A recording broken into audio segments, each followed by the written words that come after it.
Sure. Okay, all right. So good evening, everybody. Welcome to City Lit Virtual Reading with Margaret Davis Ghielmetti, author of Bravish, a memoir of a recovering perfectionist. And she's in conversation tonight with Patty McNair.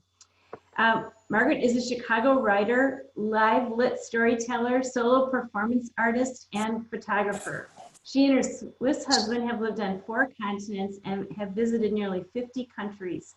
Those travels inform her rallying cry, "The world is not my enemy," and her creative work, including winning 2 story slams with the Moth.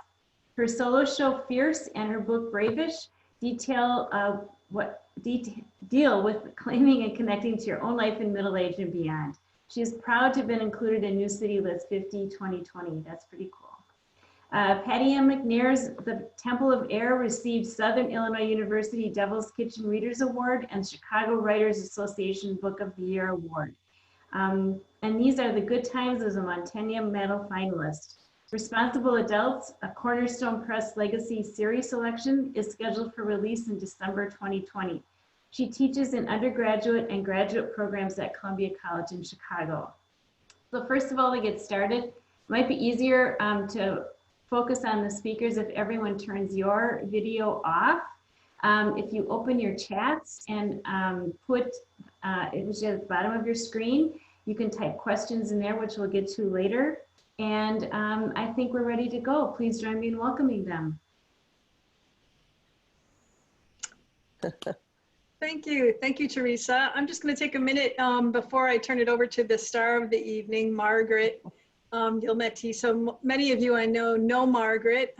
She's actually coming to us today from Switzerland, believe it or not. It's the middle of the night where she is, but it was important enough for her to share in this opportunity for City Lit to support her book and for all of us to join together. I know we're here from a variety of places. The way that we planned the evening is that Margaret was going to read a little. She and I will talk a little. She's going to read a little more. We'll talk a little more. I'm hoping that you all will come up with questions, things you might want to talk about as well. And as Teresa said, you can put those in the chat and we'll come back to them. And we really wanted to honor City Lit. It's a wonderful bookstore, and some of you may know that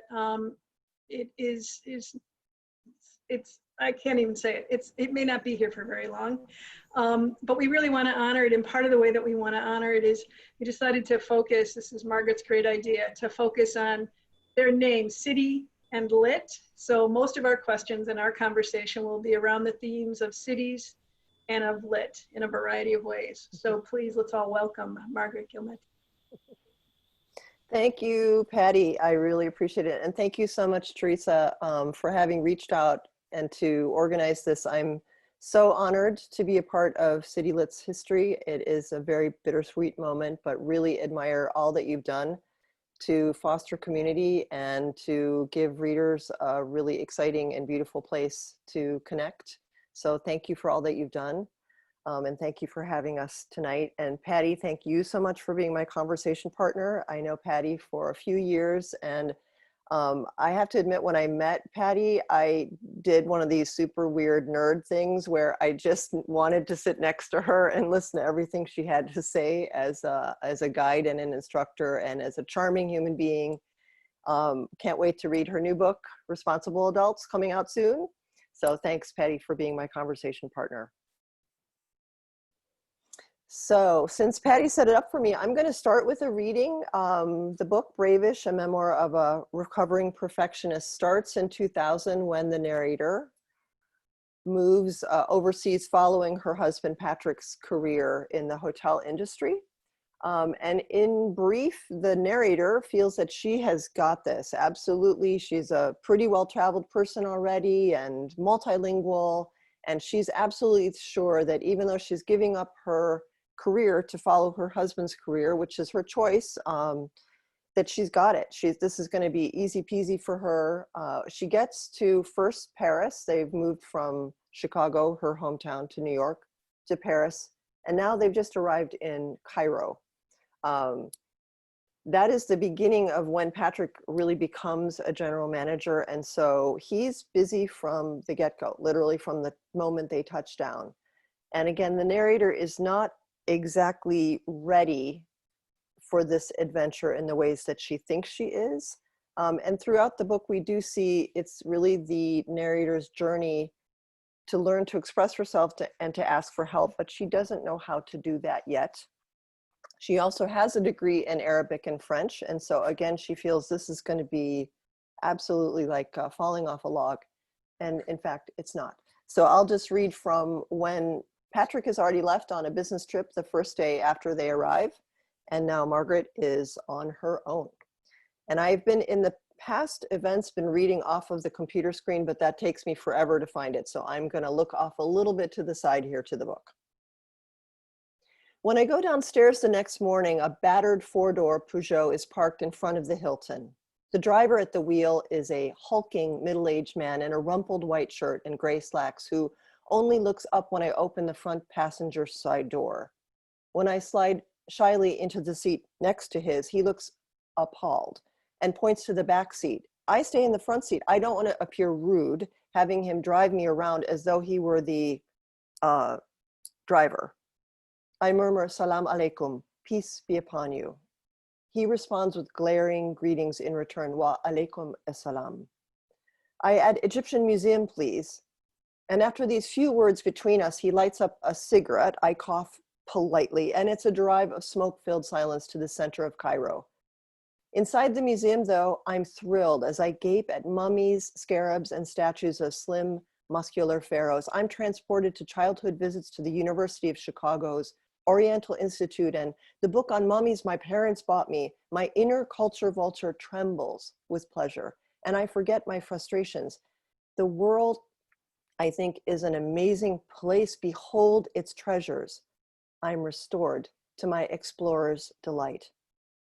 When I exit the museum, the driver is leaning on the car, smoking, with cigarette butts on the ground around him. He pointedly opens the back door for me. It's clear that Madame will no longer ride next to the driver in the front.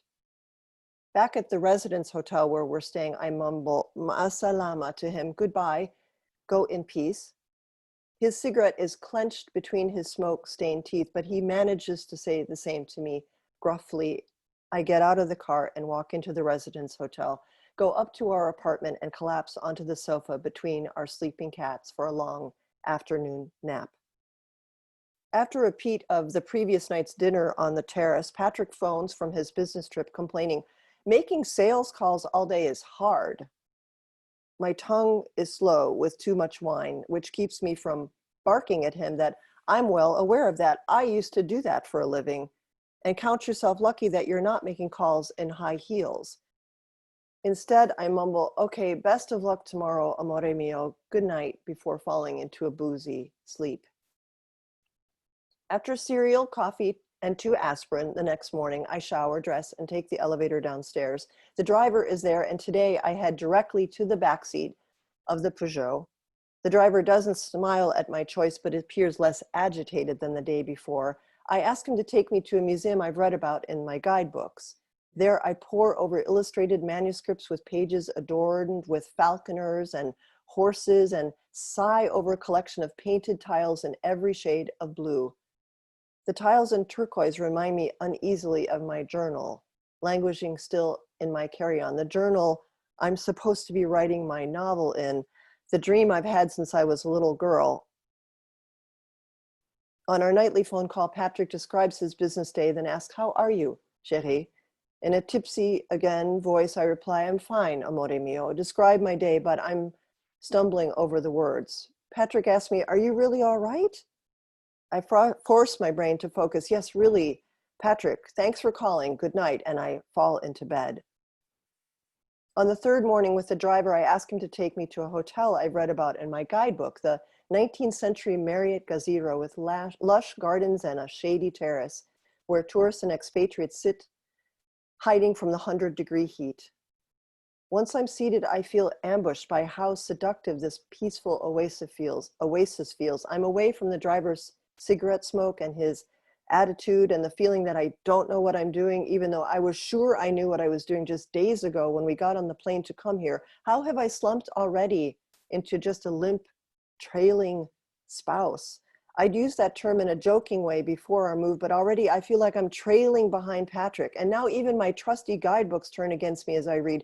Try not to spend every waking moment at the Marriott Gazira with all the other expatriates.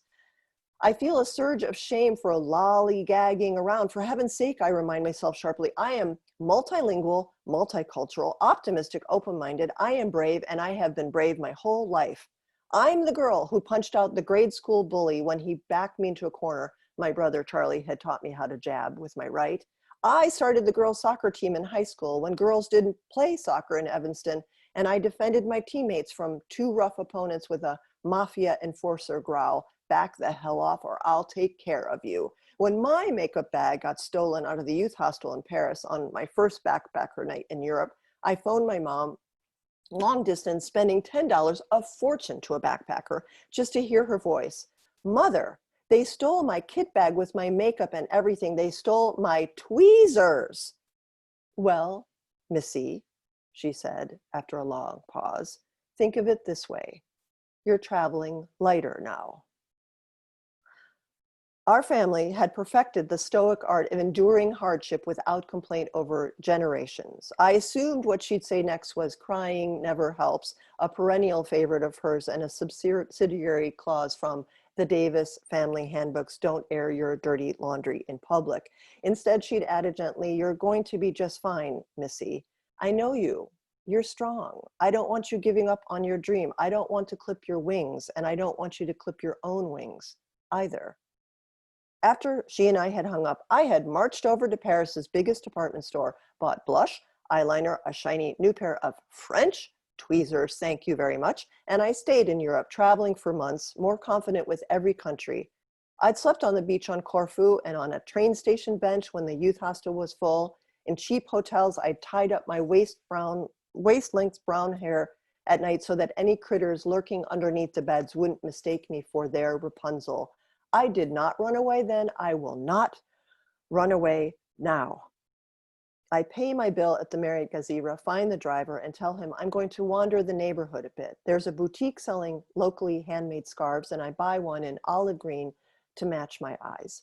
Tomorrow I'll visit a mosque or another museum or I don't know what, something, anything. I'm strong and I'm brave. I just need to buck up.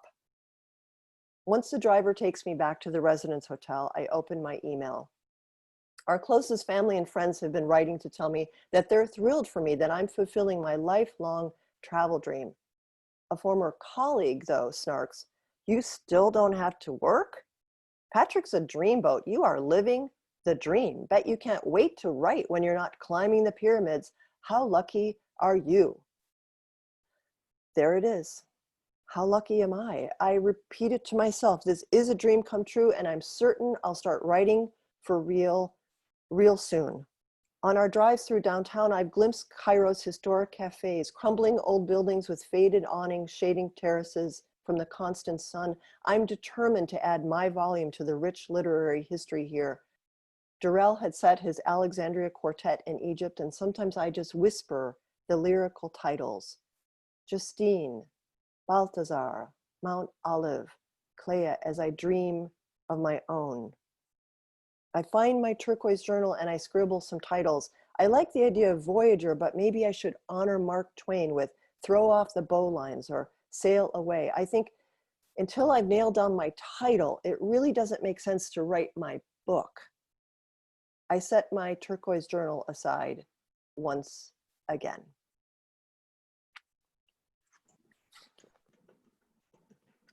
Fabulous, fabulous, Margaret, fabulous. Thank you. And you're such a fine reader too, that part of your whole demeanor, the storyteller in you. We'll come back to talk some more about that soon. So thank you. I thought it might be fun for us to start the conversation with a nod to a really good review that you got on this book recently from Deepika Mukherjee for the Windy City Reviews. And she talks about how this is such a great book to read for the pandemic, particularly, that we're all kind of stuck in these small rooms, but this book lifts us out of these small rooms and takes us on this vast journey across all these cities and all the around the world with you. And it's something that I think many of us are longing to do in these moments. And she wrote, through Ghielmetti's eyes, we luxuriate in the opulence of luxury hotels and resorts in Paris, Cairo, Sharm el-Sheikh, Chiang Mai, Bangkok, Singapore, and India before bringing us back to Illinois. Many of us are in Illinois, although not all of us, through the greatness of Zoom. And, this really sounds pretty great when you just think that that's what the trip was, if you only imagine that part of the trip. But I know, and your readers, if they don't already know, they'll soon know that despite that fabulousness of all of these cities, and despite the opportunity, you're so lucky, this opportunity that you have, as everyone says, and that it looks like you have this certain amount of freedom. It didn't really turn out that way after a while. You weren't employed, but that was actually problematic because you were somebody who was always employed. You were somebody who was always working very hard, very successful at the things you do. And it seems as though to some extent you had to give up the purpose that you had come to understand of who you were, your own life purpose. You were a worker bee, you were a devoted family member, your family was there in Illinois, and you had to leave all of that behind for a while, which can seem very freeing, but at the same time, I imagine left you feeling particularly ungrounded. And I think that they might shake your sense of self some, your personal identity perhaps a little bit, your practical sense of purpose. Do you want to talk a little bit about the trade-off home and who you knew you were compared to who you thought you had to become when you went with Patrick on this journey? Thank you, Patty, for setting that up beautifully, because the central premise of the book is the Davis Family Handbook. When I leave on this overseas odyssey, I'm packing my passport and guidebooks and our rescue cats and a metaphorical family handbook, which I inherited at birth, not an actual handbook, but the rules that my parents really ingrained in us, and they had received a handbook themselves. And so I really went carrying that, and a lot of those rules were just do it. My mom had that long before Nike did. If you want it done right, do it yourself. Always yesterday, perfectly without any help. Don't wash your dirty linen, as I referenced in this reading, and other things that were super stoic. And you're right, I went into this adventure coming off of being one of the big handbook admonitions is always be productive, no matter what. It doesn't even matter if you're sleeping, still be somehow productive. So to go from, as you say, being a worker bee, where I felt like the harder I worked, the better it was going to be, which was not actually true, but I was going in living a life of 200% working all the time to all of a sudden not working. And yes, of course, that's a great privilege, but on an existential level, it left a tremendous void. I really did not know who I was without work, because work is so central and productivity is so central to the family handbook. And the narrator's challenges, she starts to, nature abhors a vacuum. She starts to fill up that void with all of the roles that she takes on, hoping to establish some sort of literal existential identity. Well, subconsciously hoping to establish that. So the perfect corporate spouse after having been the perfect corporate worker, the perfect daughter to her parents 7,000 miles away, the perfect friend. I have a lot of friends on this call and I love you all. And a lot of what people have been saying to me is if they had only known, after reading the book, if they'd only known that I was struggling, they would have reached out to me. They would have been supportive to me when I was living overseas. And that's all on me. Because at the beginning of the book, the narrator simply does not know what she's feeling, for starters, how to express it, and how to ask for help, and how to accept help. So yes, the narrator goes into this pretty blind and going from a lifetime of intense activity to all of a sudden what feels like a void. And of course, what she could have been doing is what she said she wanted to do, which is write the book she's dreamt of writing since she was a little girl. She had the time to do that. She had it was a perfect opportunity to do that.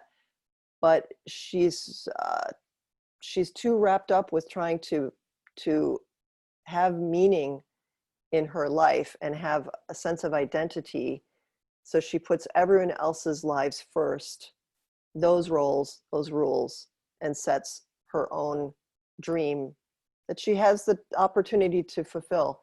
She sets that aside around the world. Little parts of that is scattered all over the world, little parts of yourself Exactly. there. Right, exactly. You know, we've talked about this some, but I have dreams of my next life phase. I like to call it retirement. My husband doesn't think we'll ever retire, but I have dreams of moving overseas at that point in my life. And in my research, I just came across a really interesting article about expat depression. It's sort of like the dark side of the big adventure.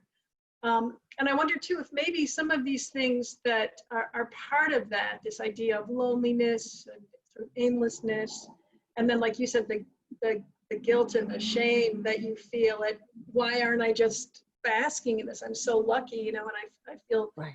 guilty that I'm not enjoying this more or using it better or however. But I wonder if some of that might be even more prevalent for a person who's living in cities where there's all of this bustle that goes on, you know, in these international cities where you were, where the city got along totally fine before you got there, didn't seem to even notice you were there, and then hasn't missed you since you've left. That if some of that might, I mean, maybe it has. I wonder if some of that, if you were in smaller places perhaps, or more, you know, cozy places, if that would be any different, or I don't even really know what I'm asking here, but the loneliness in a big, busy city, I think is a particular thing, but also perhaps even more so as an international traveler. Do you have any thoughts about that? No, that's a really interesting point. I do talk to a lot of expatriates and former expatriates. For me, as it turns out, as the book goes on and we do get into some cities, obviously Cairo is a massive city, but then we move to a resort, and then we move from that resort to another remote resort. I really do love cities, really love what cities offer. So for me, that was fantastic. Also, as a very social introvert, I love cities because I can get out, I can go to bookstores, I can be with other, not now, but I can be with other humans and interact without having to interact too much. So city life really agreed with me. I probably personally struggled more in smaller places because they're, you know, everyone knows your business kind of thing, which can be a good thing. But also when you're living in a hotel, I struggled also with the fact that some people really did want to get to Patrick through me. Oh, yes. And sometimes when you're in a smaller setting, everyone knows who's the general manager of the fanciest hotel. That didn't exactly sit well with me. So actually cities for me work better in that regard. I can establish, and there's usually some sort of support network. I would say that kind of the corollary to that though is people often ask me, oh, was it easier in the easier cities, let's say Paris? I would say some of the harder postings have the tighter expatriate groups. So there is this sense of, oh, this is really not easy to navigate in, let's say Cairo. Cairo is, I love the Egyptian people, but Cairo as a city is certainly challenging. But the expatriate community was very tight because we really needed each other. So there was something very special about that. But I think really, you're right, everyone's different. And I do think, to your point, for anyone who moves, a good friend of mine had said to me at a certain point, you know, it is difficult for us at home too when we move. We get lonely too, even moving within the same country. I really get that. It's establishing a new network of people. And you're right, there's a lot of expatriate depression. People who read the book will see the narrator really has to come to terms with her own drinking. I did use drinking to make the bad feelings go away, what we talked about, the shame I was feeling, the guilt, the bewilderment, the sense that I did not have this and I thought I did. So I do, thank God, come to terms with the drinking, and that I really wanted to show that because it's an important part of my personal life, but also where the narrator starts to realize she's not alone. She can ask for help. There is help. And when people ask me now, what is my one piece of advice to any new expatriate? It's, you're not alone. Ask for help. That's great advice. I'm going to write that down for when I move to Spain. I'll call you. I'll come Margaret, see help you. me. I'll be on the next plane. So as you were talking, I was thinking about the way that we find comfort and the way that, you know, when we're traveling and, you know, when I travel, I have like a little stuffed thing that I take with me. And if I'm traveling by myself and without my husband, I have some little pictures of when we were first, you know, together that I would take along. And I know that part of the comfort I think that you found were in, well, like in Tim O'Brien's story, the things they carried, you know, were in the things that you carried with you, some that you accumulated along the way and others that that you brought with you. I wonder if you might talk about how you chose those things that actually moved along. And I know that some things didn't make it all the way. And, you know, which things did you sort of let go of easily and which things not? That's a lovely question. And thank you for admitting that you carry with a little stuff, travel with a little stuff something. I am so grateful to be understood.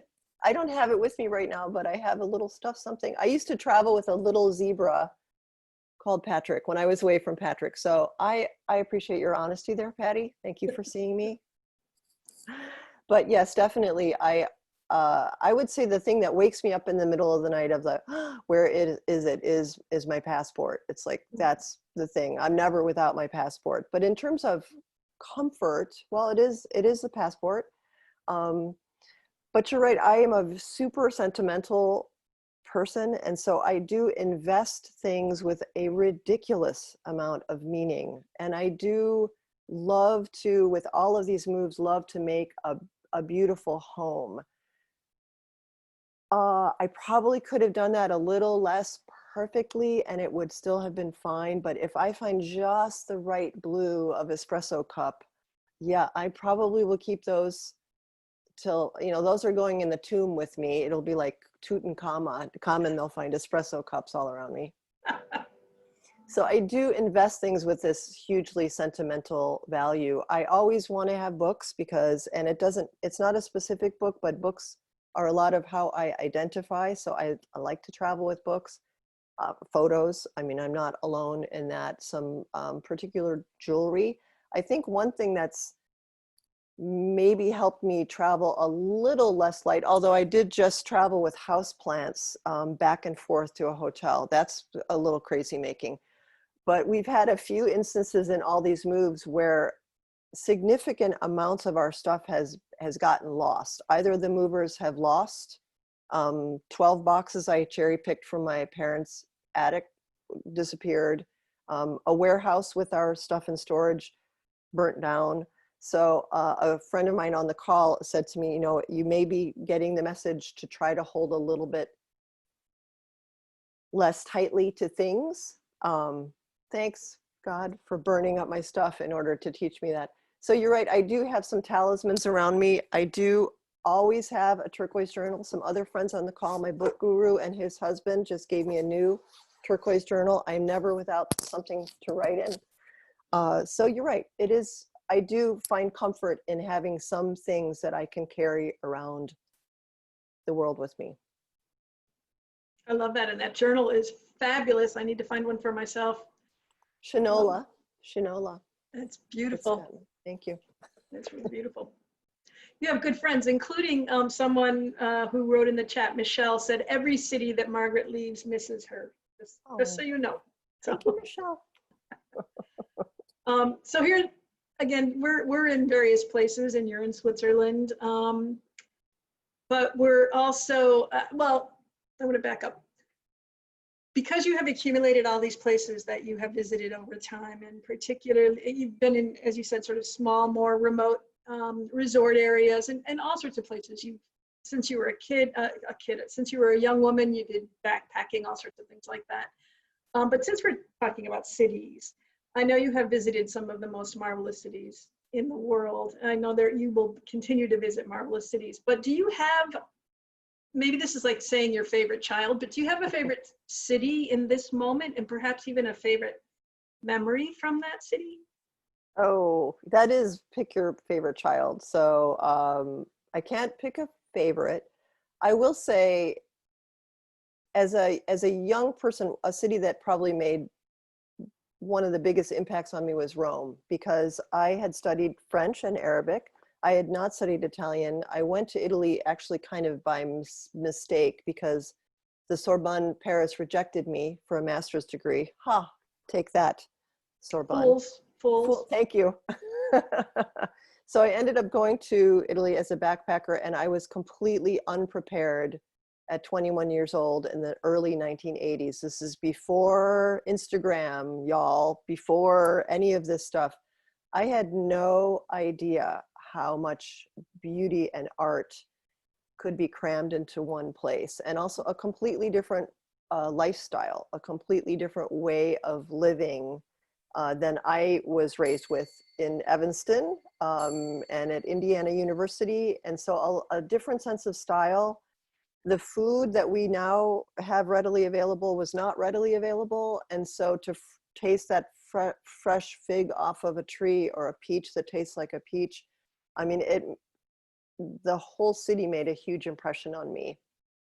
And I would say later in the journey, really almost at the end of the book, when Patrick and I lived in Singapore, by then the narrator, I guess I can just say was really coming into my own. And so to be in a big city that has fantastic cultural institutions, amazing botanic garden, great cuisines, that was a really, really wonderful, wonderful city to be in. I loved living in Singapore. It has a lot of what I love in a city. So those are just 2 out of a million. Make me want to go. Okay. So we've been talking about cities. Let's start to move toward the lit part of City Lit. You already mentioned that part of what you told yourself you were going to do was you were going to write. That's, I don't have anything to do, so I'm going to write. And you carried that beautiful turquoise journal with you everywhere and tried to write your title and all of that sort of stuff. Would you mind reading a little bit about when you finally kind of came to follow this goal? Thank you. I would love to, because that's definitely hard won. So this comes almost at the very, very, very end of the book. So I have submitted in early 2019 to She Writes Press. I decided I wanted to work with She Writes Press to publish this book, because I knew I was going to be 60 years old, which I am now. And personally, I didn't feel I had it in me to spend a lot of time looking for an agent or a publisher. And I love She Writes Press for the quality of their physical product, and that they promote female authors and female voices. So I had gotten the yes from She Writes Press. I had submitted 20 pages to them, highly polished, thanks to my writing coach, Nadine Kenny Johnstone. And then I actually had to write the rest of the book. Nadine said to me, don't tell them that you haven't written the book. So they kept saying, would you like to send us the whole manuscript? Maybe that would give us an idea. And I'm like, polishing, I'm still polishing. So I managed to put them off for essentially a whole year, just telling them that I was polishing, whereas in fact I was writing. When Patrick and I are back in Chicago, it's full steam ahead on my manuscript, which is due to the publisher in February 2020. I am shocked by how difficult writing a whole book is, and embarrassed to admit that I still somehow thought it would be easier. When my friend Linda observes that I'm not just writing a book, I'm making sense of my life, I try to take heart from that, but I struggle every day typing, deleting, editing, revising, tearing my silver hair out, and finally sighing with pleasure when even one sentence finally feels right. Killing my darlings is also harder than I thought, even for someone who's used to editing lean and mean for storytelling. I figured I'd be able to trim down several hundred pages of my trip reports to 300 pages of memoir in a jiffy. But instead, I'm obliged to steel myself daily to cold-heartedly cutting words, passages, and entire chapters, saving juicy tidbits for a future book. Reading for pleasure is forbidden, except the New Yorker, yes, for the cartoons. Also verboten is all the tempting rabbit holes for a first-time author, how to develop a website, hire a publicist, maximize social media, all must wait. I hate saying no to storytelling requests, but when I explain to show producers that I need to conserve my energy for my memoir, they tell me without fail, we'll book you after you turn in your book, so write now, woman. Nadine's on call as my writing coach and my writer's therapist. She tells me when I get an email from a coachee with the subject line all in caps and with more than 3 exclamation points, I know it's time to pick up the phone. I see her name on caller ID and say, hello, is this Dr. Kenny Johnstone calling? Yes, Nadine says, how may I be of service? Nadine, I'm just not sure that all this crap is ever going to turn into a book. I understand, she says. You're in the forest, but I'm in the treetop. I see your book coming together. I remind myself that I'm braiding together a physical journey with an emotional awakening, and that's complex. My brain hurts. Both sides of my brain hurt. Another time I tell Nadine that it's killing me to be looking back at when my parents were dying, that I'm writing about in the book, and now it's my heart hurting.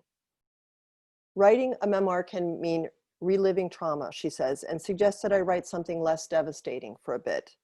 I sculpt travel tales instead of mining grief until I'm no longer crying for hours on end.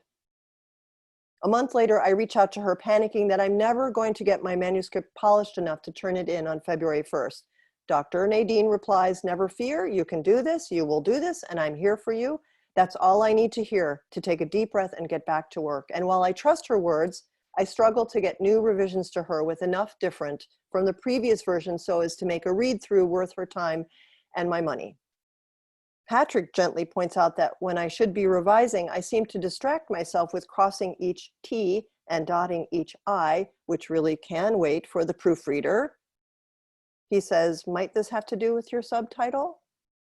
Just a reminder, I say, I'm a recovering perfectionist. But at least now I also accept help. The offer of proofreading from Pink Bubble Amy, self-care prompts from Wise Alchimitha, insightful editing suggestions from Rita, a woman's author mug from Sally G to keep me caffeinated, multiple mazel tovs from Karen, book tour VIP lanyards from Deb, weekly stay strong admonitions from my friend Nellie, who's just entering her 96th year. Friends and family invite us for meals when I'm too tired to even consider cooking. They email or call to check on me when I'm too tired to even think straight. Dawn, who long ago taught me to love reading and is now my book guru, offers me laser-focused coaching on book selling. Daniel and he offer their guest room in Alexandria as a peaceful retreat for R&R and writing. Not so peaceful, though, that I release my constant fear that somehow I'll delete my whole manuscript, which I email a copy of to Patrick hourly. Daily, I tell myself, listen up, word nerd. Ideal word choice must wait till the final polishing. That particular joy will be the cherry on the top. I'm saving it to savor it. When I feel writer's block, I'm tempted to postpone my publication date until next year, next decade, or perhaps posthumous would be best. Instead, I regroup, revise my timeline, and recharge with my peeps. My writers group, my Women and Children First Book group at Story Studio, and the Chicago Writers Association. Writing all day, I'm tired all the time. I feel spacey and untethered like a bobblehead. I finally wave the white flag and go see my doctor. She knows I'm writing a book. She also knows that I'm always watching my waistline. Salads are commendable, she says, but they can't be all you eat. This is hard work for your brain, and it needs carbohydrates for fuel. When she adds, I want you to go home tonight and eat a pizza, I promptly tell her that I liked her before, but that now I'm in love with her.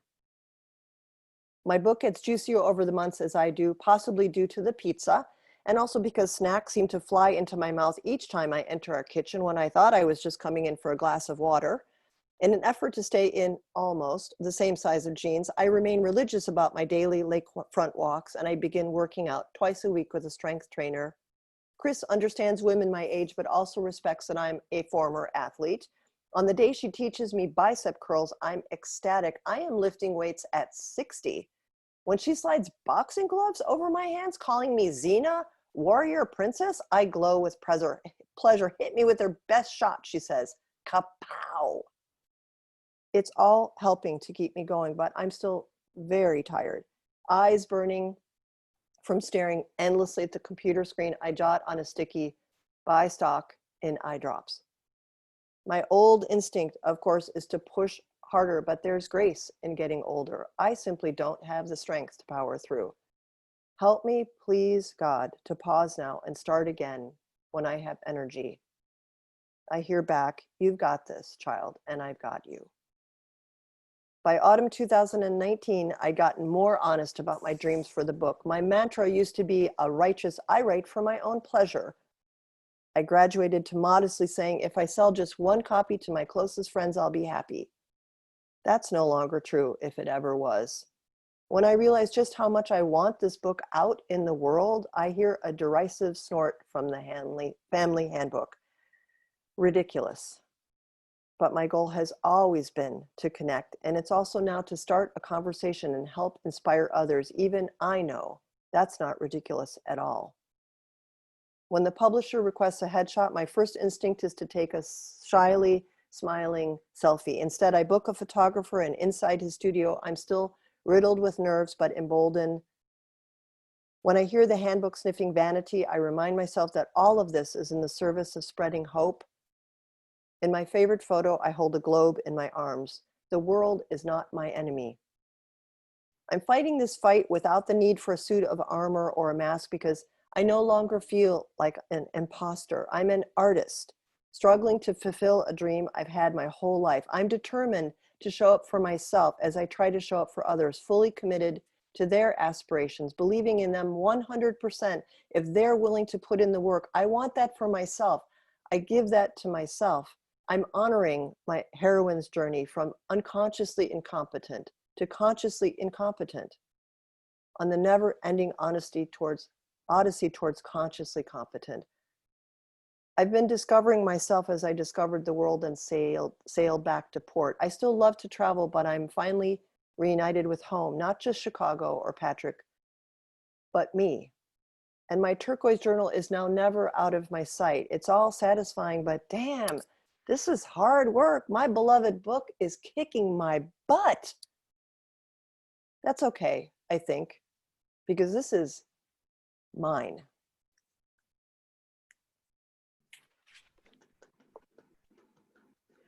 It's so hard to hear you without hearing everybody else's reaction around you, because I'm in my apartment laughing like a maniac, and then clapping and kind of dabbing at my eyes. It's really, it's really lovely to hear you read these things.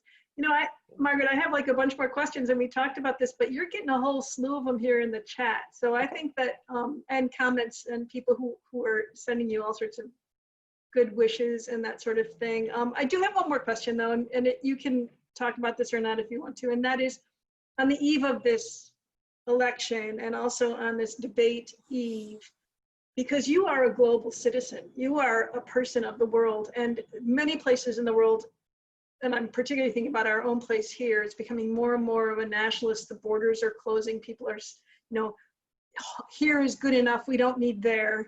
And I just wonder if that was, because this was already happening while you were writing this book, but even more so now as the book comes out and you see what's happening from a distance. Do you want to talk a little bit about that?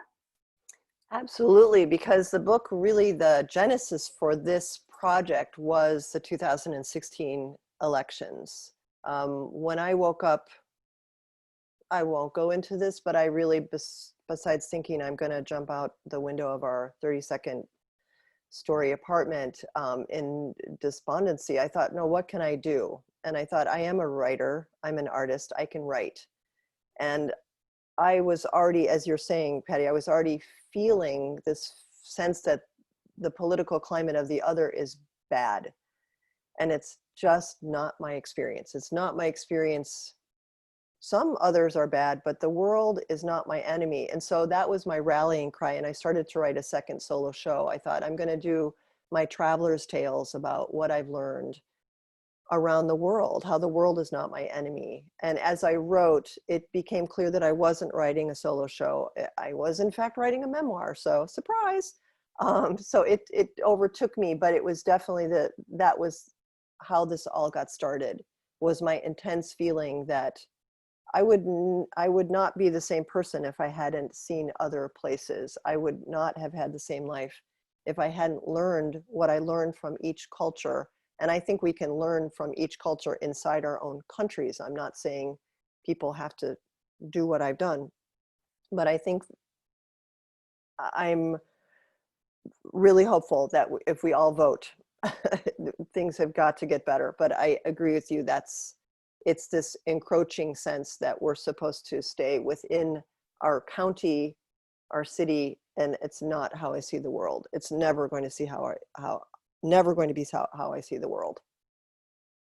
Well, I'm glad for that. I'm glad that that's not how you've seen it and how you're showing it to us as well. Going back to what Topeka said in her review, that idea of you're bringing us out of this closed-in space that we're all necessarily in right now, but we're aware of the world even more so because of your book, and I really appreciate that. Thank you, Patty. I'm going to ask Teresa if she wouldn't mind reading some of these comments and questions for you. Sure. Let me find some here.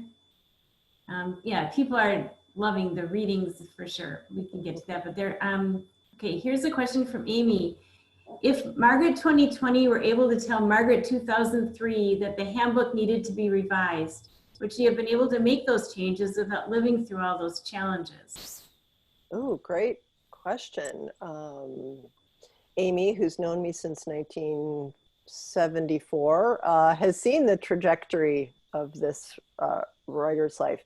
No, absolutely. She did not know back then how to revise this. The impact of the handbook definitely needed to grow into that, definitely needed to learn how to revise the handbook, how to let go of some rules entirely. I do revise the handbook at the end of the book, and it is a much gentler guidebook. But I couldn't have done that until I could. From Lynn, during your time of discovery of who you were, did you find solace or guidance in reading any particular books if you did? Oh, wow. Great question.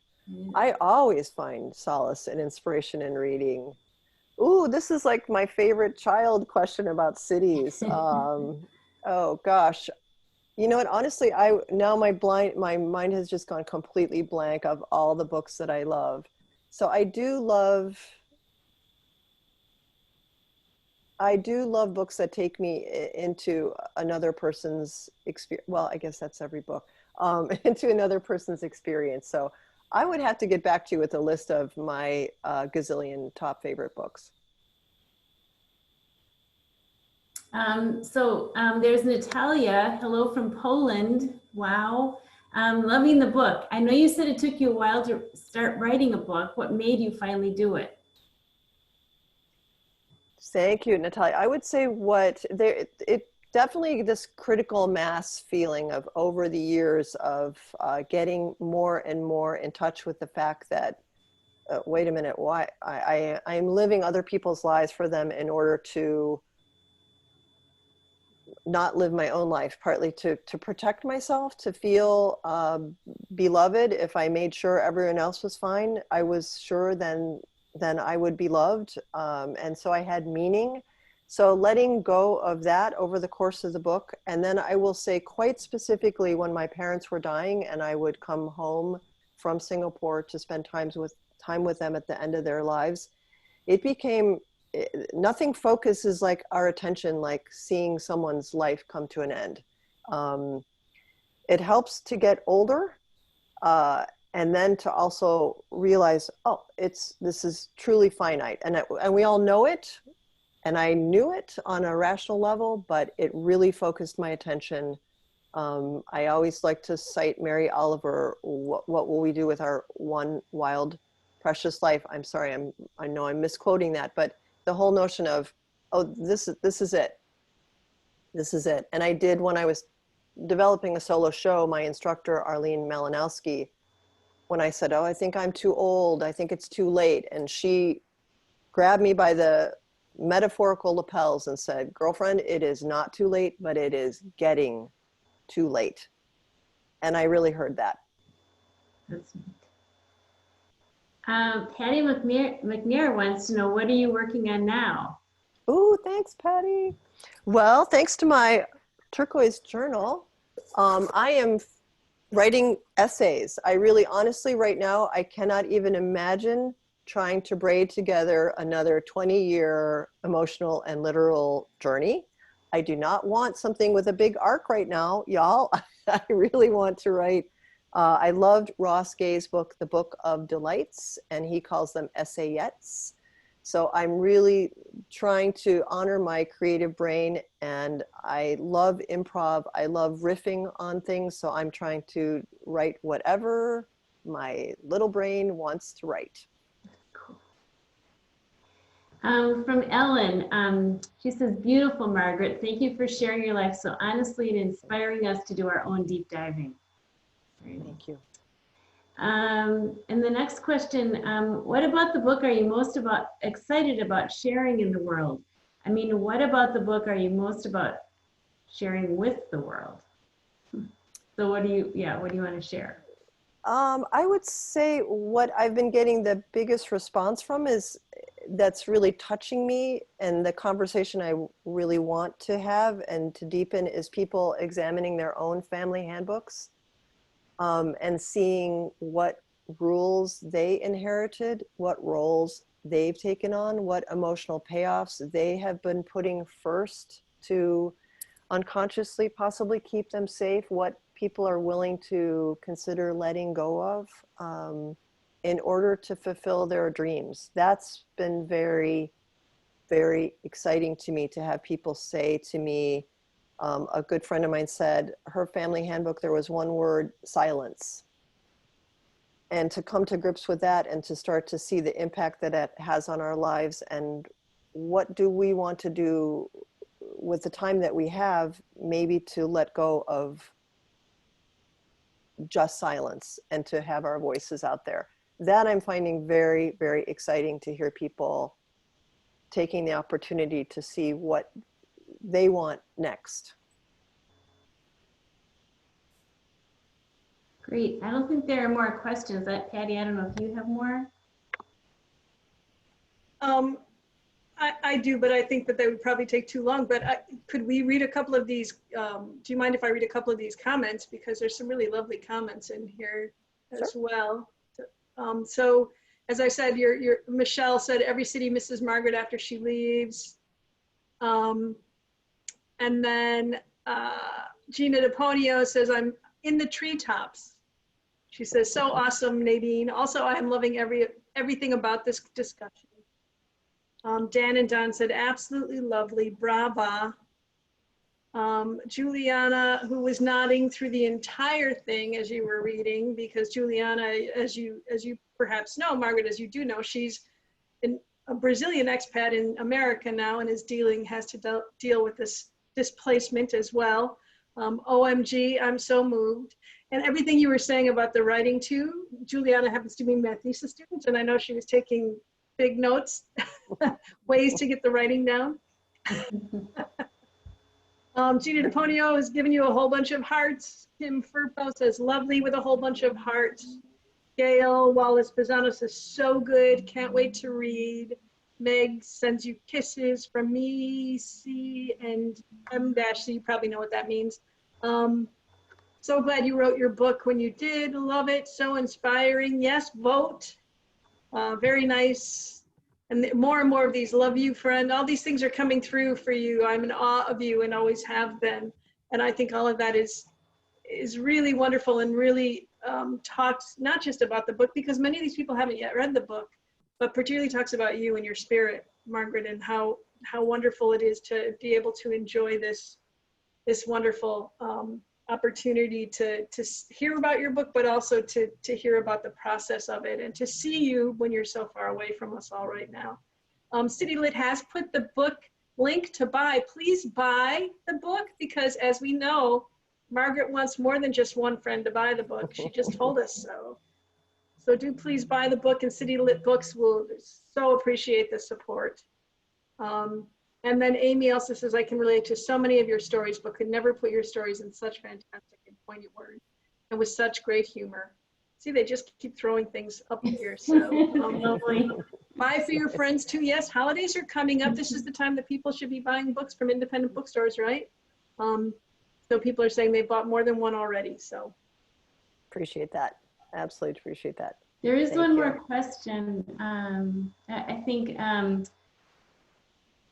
loved your questions on Instagram, which has your beautiful pics. What would you tell your 13-year-old self? Oh, my 13-year-old self. Oh, my 13-year-old self actually is the one who could talk to me now. My 13-year-old self was fierce as hell, man. That girl was, she knew what she was about. So I would ask her, and she would say, stay fierce, follow your dreams, use your voice, be in the world, be all about love and passion, write your book. Yeah. all right. Is there anything, Margaret, that you want to make sure that we hear from you before we have to wait to see you in person again?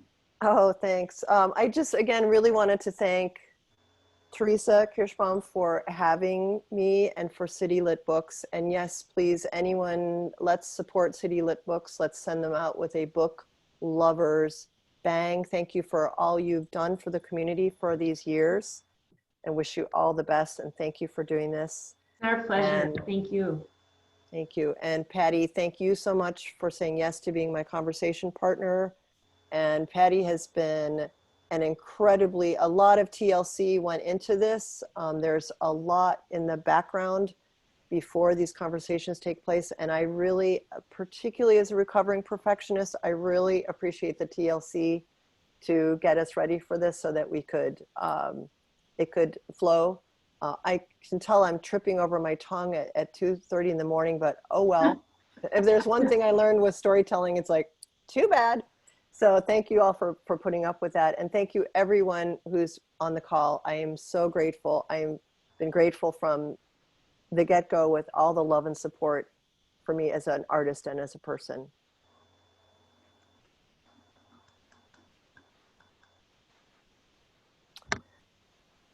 Okay, you all, hope to see you on the next event. Thank you so much. This is wonderful. Thank you, Margaret and Patty. Good night, everyone. Margaret, thank you. Good night, Teresa. everyone. Good night, everybody. Thank you so much. Thanks so much.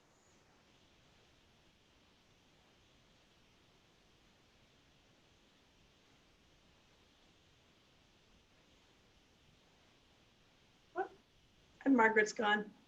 Oh, she is? Yeah, it looks like since she didn't have books to sign. That's great. All It's 2:30, as she said. Oh my gosh. Yeah. Well, thank you so much for doing this. I'm so glad that we could all make it work. Yeah, me too. It was great. It was, what a wonderful conversation. It was wonderful. It was really wonderful to hear it in her voice too. You know, because when I read it, you know, I could hear her voice, but to hear her read it in her voice and her sense of humor coming through and all of that was just great. I feel that way whenever authors have asked if they should read at their events. I think people sometimes aren't comfortable, but I always say it makes so much difference to hear in the author. You know, yeah, I get that. Yeah, definitely. Good luck with your book. I hope all goes well. Thank you. Times. Yeah. Thank you. Yeah. I hope things go well for you. I hope you figure out the next chapter. No pun intended there. Oh, but I know. Whatever happens keeps you happy. So. Yeah. Thank you so much. Thanks right. a lot. Okay. Good night. Good night.